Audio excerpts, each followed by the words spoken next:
gonna do a little word association with you. I'm gonna give you a word and you're gonna tell me the first thing that comes to your mind. Media matters.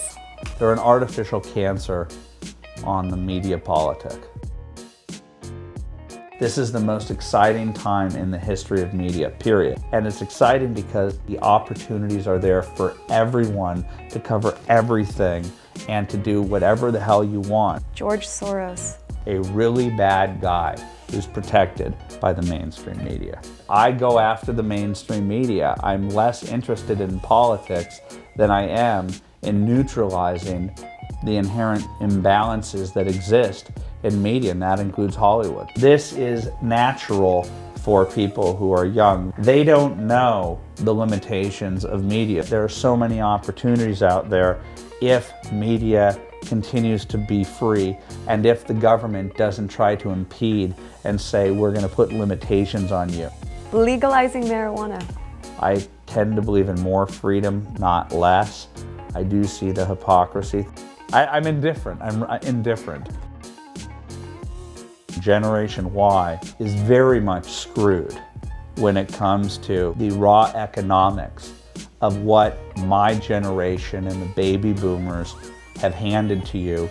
It's daunting, the amount of debt that you owe to your colleges. It's overpriced. I think that these kids think that their embrace of leftism, Rage Against the Machine, is somehow an embrace of freeing themselves, but in essence they're being told to conform to the society and to conform to the government and demand that the government give them more and expect more from the government. So I think that kids are caught up in a paradox. They think that they're rebelling, but in fact they're conforming. President Obama. A symptom of the progressive disease.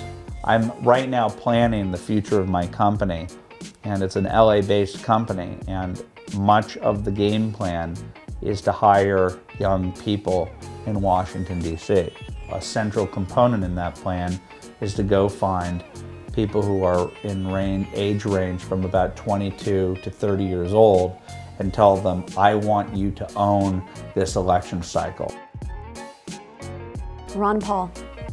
Wonderfully half right, kookily half wrong. You know, the libertarians are basically saying live and let live, and the social conservatives are saying, well, you know, live and let live within the context of Judeo-Christianity. And so there's a tension there in a free society where you can worship whomever you want. And I'm saying that the time is right to tell kids freedom and liberty.